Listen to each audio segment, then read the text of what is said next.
واڈا صاحب جو آزاد کشمیر میں ہوا ہے اس پہ یقیناً ہم بات کریں گے، لیکن جو عمر ایوب صاحب نے آج قومی اسمبلی میں تقریر کیا اس میں انہوں نے بہت سی ایلیگیشنز جو ہیں وہ لگائی ہیں، وہ ذرا سنیں وہ کیا کہہ رہے ہیں۔ آئین کا آرٹیکل 19 بھی پڑھ لیں، یہاں پہ کلیئر کٹ لکھا ہوا ہے فریڈم آف سپیچ، جو پاکستان میں آج کل جناب اسپیکر بہت شارٹ سپلائی میں ہے۔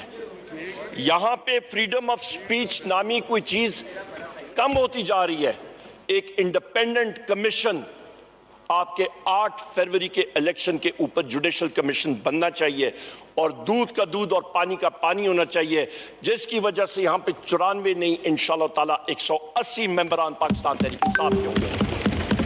اچھا، اب وارڈا بھائی میرا سوال یہ ہے کہ پچھلے دنوں D G I S P R نے ایک جو پریس کانفرنس کی تھی اس میں انہوں نے بھی جوڈیشل کمیشن کا ذکر کیا، اب عمر ایوب صاحب بھی جوڈیشل کمیشن کی بات کر رہے ہیں۔ آپ کے خیال میں اگر جوڈیشل کمیشن بن جائے تو کوئی مسئلہ حل ہو جائے گا؟ یہ جو تحریک انصاف کہتی ہے ان کے ساتھ دھاندلی ہوئی 8 فروری کو۔ بہت شکریہ میر صاحب۔ دیکھیں میر صاحب، دھاندلی تو اس سے پہلے بھی ہوئی ہے، 2018 کے الیکشن میں بھی ہوئی ہے، 2013 کے میں بھی ہوئی ہے، 2007 کے میں بھی ہوئی ہے۔ دھاندلی تو ایک روٹین ہے۔ آج آپ دھاندلی کو جس کو رو رہے ہیں وہ 2018 میں بھی ہوئی تھی، تو اس میں کوئی چیز نئی تو ہم نے کوئی چیز نہیں دیکھی۔ جوڈیشل کمیشن یہاں بنتے رہیں گے، یہاں کمیشن ضرور چلتا ہے اور بنتا بھی ہے اور لوگوں کی جیب میں بھی جاتا ہے۔ باقی کمیشنز کا تو میں نے آج تک کوئی فیصلہ ہوتے دیکھا نہیں، نہ آتے دیکھا ہے۔ سو اب یہی نوکری ہے، یہی فارم 47 ہے، یہی چھولے ہیں، یہی حکومت ہے۔ اسی کے ساتھ اب آپ نے جو بھی لین دین کرنی ہے، گپ شپ لگانی ہے، نیگوشیٹ کرنا ہے، وہ آپ کر سکتے ہیں۔ باقی اس کے آگے تو کوئی چیز نہیں ہے۔ میں نے میر صاحب نے انٹروڈکشن میں کہا کہ حکمران اتحاد کا میں ریپرزینٹیو، میں کہیں کا نہیں ہوں سر، میں آزاد ہوں، اور نہ میں اپوزیشن کا حصہ بنا ہوں، میں لکھ کے دے دیا، نہ میں گورنمنٹ کا حصہ ہوں۔ رانا ثناء اللہ صاحب نے پچھلے دنوں کہا کہ فیصل واڈا صاحب تو ہمارے اپنے آدمی ہیں۔ سر ان کی مہربانی کہ انہوں نے پہلے مجھے قبیلے کا کہا تھا، پھر انہوں نے کہا کہ اب میں ان کا آدمی ہوں، تو ٹھیک ہے سر، پھر لبیک سر، تو چینج ہوتے رہے، ہمارا بھائی ہے، ہمارے دوست ہیں، جو کہہ دیں گے ہم مان لیں گے سر۔ اچھا جی، شیخ وقاص صاحب، آپ کو کیا لگ رہا ہے کہ جو جوڈیشل کمیشن کی بات ہو رہی ہے، آپ کا اپنا ذاتی طور پہ بھی بڑا ایک بھرپور قسم کا موقف ہے 8 فروری کے حوالے سے، تو جوڈیشل کمیشن سے کوئی مسئلہ حل ہوگا؟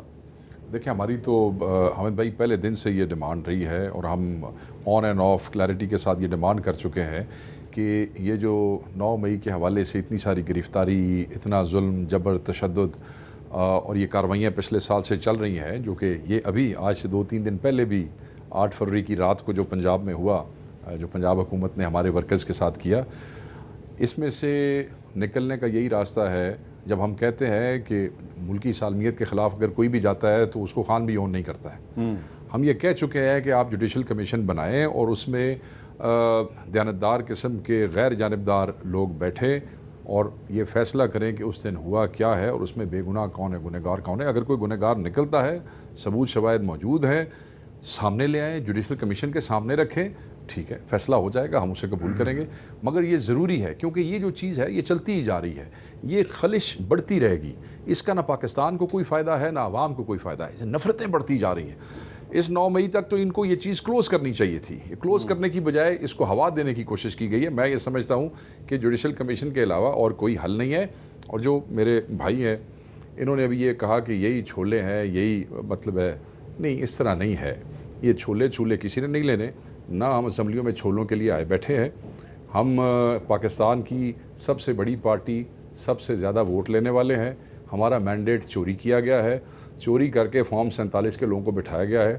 چھولے دینے کی کوشش تو آپ ہمیں کر رہے ہیں پچھلے 1 سال سے۔ پورے نیشنل اسمبلی دے وچوں ایک لاہور دے وسیم قادر تو علاوہ تواڈے چھولے کسے نہیں لائے، تے باقی چھولے جنہیں اج تک نہیں نہ لائے انہیں چھولے اگے بھی نہیں جلانے۔ سو میں یہ سمجھتا ہوں کہ چیزیں سویلائز طریقے سے حل ہونے کا یہی راستہ ہے، جوڈیشل کمیشن بنے اور اس میں جو گنہگار ہو وہ گنہگار سامنے آئے، جو بے گناہ ہو اس کو دیانتداری کی بنیاد پہ، غیر جانبداری کی بنیاد پہ چھوڑا جائے۔ ملک ایسے ہی آگے چلے گا۔ یہاں پہ کوئی وہ ٹروتھ اینڈ ریکنسیلیشن کمیشن تو بننا کوئی نہیں ہے، ساؤتھ افریقہ تو ہے نہیں، یہ پاکستان ہے۔ اگر آپ آگے چلنا چاہتے ہیں تو یہ مسئلہ آپ کو اسی صورت میں حل کرنا پڑے گا، اور کرنا چاہیے۔ آخر ملک تو ہمارا ہے نا جی، لڑائی کس بات کی ہے؟ اچھا، یہ ویسے آپ نے بٹ کے چھولوں کا ذکر کیا تھا یا بوٹے کے چھولوں کا ذکر کیا تھا یا غلام رسول کے چھولوں کا ذکر کیا تھا؟ دیکھیں میر صاحب، بھائی ہیں میرے، دوست بھی ہیں، اور ایک اچھی انٹری ہے پارٹی کے اندر، ایسے لوگ ہونے چاہیے۔ لیکن میں اپنے بھائی کو جواب میں یہ کہوں گا، آگے بھی چھولے ہیں، پیچھے بھی چھولے ہیں، उत्ते भी छोले नीचे भी छोले, छोले छोले। अच्छा, यही है, ठीक है सर। तो इसमें अब कोई मजाक नहीं होना चाहिए। मैं कोई वो ज़रूर एक अपनी पॉलिटिकल स्टेटमेंट दे रहे हैं, लेकिन यहाँ पॉलिटिकल तो स्टेटमेंट क्या IMF के सामने हम ये छोले बेच सकेंगे? सर IMF के देखिए बना दिए हुए छोले, क्योंकि हम पुरानी रजीम की गवर्नमेंट्स के जो हादसात हैं और जो हादसाती गवर्नमेंट्स आई हैं उसमें PDM भी शामिल है, तो छोले तो आपको खाने हैं, IMF के छोले भी खाने हैं। भुने हुए खाएंगे, जले हुए खाएंगे, या उसके अंदर कोयले के खाएंगे, खाने तो पड़ेंगे। वो आप तो जिस जगह से आपने गुजरना है वो तो बहुत मुश्किल जगह है, उससे आपको गुजरना है। एक दफ़ा तो आपको ये पिल लेनी पड़ेगी, लेकिन प्रॉब्लम सारी ये है कि नाअहल हुकूमत पहले भी थी, नाअहल आज भी है। तो IMF के जो फॉर्मुलेटेड प्रोग्राम्स हैं उसके अंदर सफ़र तो करना है, क्योंकि जो पुरानी रॉन्ग डूइंग्स हैं उसका अजाला तो बनना ही बनना है कौम में। देखिए, मैं ये समझता हूँ कि मेरे भाई ने, दोबारा मैं कहूँगा, वो जो छोलों वाली बात की है, छोलों पे वो आए बैठे हैं जो जाली फॉर्म 47 के ऊपर बैठे। आगे भी छोले पीछे भी छोले, वो ये आगे पीछे वाले छोलों वाले यही हैं। और ये अवाम ने जब इनसे छोलों का हिसाब लेना है ना, ये फॉर्म 47 वालों से, ये जो जाली वाले बैठे हैं, इनको लग पता जाएगा। मैं ये समझता हूँ मेरे भाई सेनेटर हैं, इलेक्टेड सेनेटर हैं, ये बात मुनासिब नहीं लगती कि जब दूसरी पॉलिटिकल एंटिटीज़ के हवाले से ये इस किस्म की बात करते हैं। मैं ये समझता हूँ कि अगर कोई चीज़ गलत है और किसी के साथ ज़्यादती हुई है तो एज अ पॉलिटिकल एंटिटी आज़ाद आए थे ना, बेशक दोनों पार्टियों ने इनको वोट दिया है, तो इनको उस चीज़ में हक़ का साथ देना चाहिए, हक़ के साथ खड़ा होना चाहिए। बाकी अल्लाह ताला की ज़ात करने वाली होती है कि किसके कौन बैठ के वहाँ पे मुर्ग पुलाव खाएगा तो कौन छोले खाएगा, ये तो रब दे फैसले ने। इज़्ज़त रिज़्क ये उहदे हत्थ जे, मैं बार बार कहता हूँ।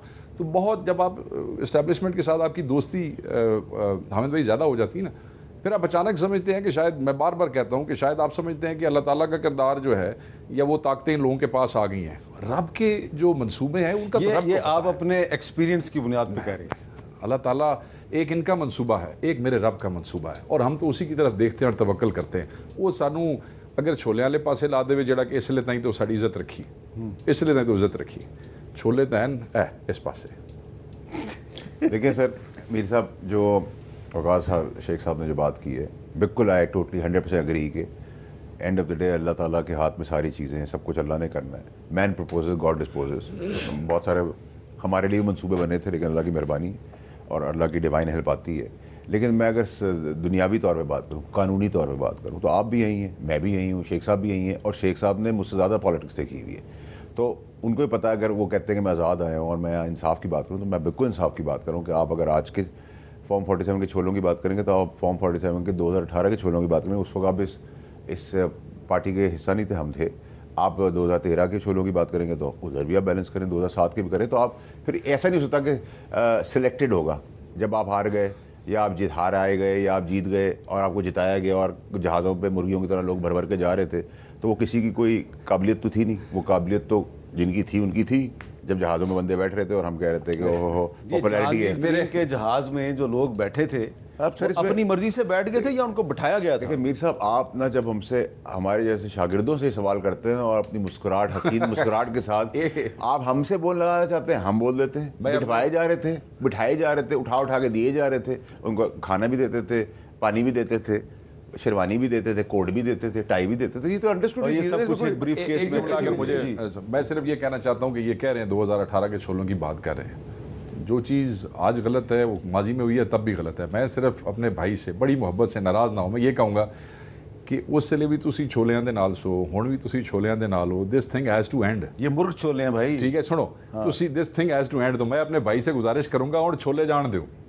और तुसी देख लो जेड़े अपने हक ते खड़े, देखिए उन्हां दे नाल खड़े। देखिए, और मैं तो इसलिए इनसे तवक्को कर रहा हूँ कि ये आज़ाद आए हैं, तो कम से कम अब छोलों की सियासत पर आप इनको तोड़ने की कोशिश कर रहे हैं। तोड़ने वाली जी, वो तो अब मैं क्या कह सकता हूँ। देखिए सर, एक होता है मीर साहब, मैं तो इज्जत एहतराम की बात करता हूँ। हमारा मेरा तो दोस्त है, भाई है, ताल्लुक है हमारा इनके साथ। देखिए, मैं अपने दोस्त को हमेशा समझाता हूँ कि आइडियलिस्टिक ना रहो, रियलिस्टिक हो जाओ। इधर डेमोक्रेटिक रहो, टू डेमोक्रेटिक बनने की जरूरत नहीं है। ये मेरा बहुत सीधा फॉर्मा है। और देखें, जिस मुर्ग छोले की ये बात करें, इनके तो देग में से छोले आ गया हमारे साथ। मेरे केस में मुर्ग छोला है, ठीक है, तो मुझे तो रहने दे सर, मैं खुश हूँ, ठीक है, मुझे कोई डिनाइल की ज़रूरत नहीं है, ना मुझे ओवर डेमोक्रेट बनने की ज़रूरत है। मैं जिन छोलों की देग में बैठा हूँ वो मुर्ग छोले हैं।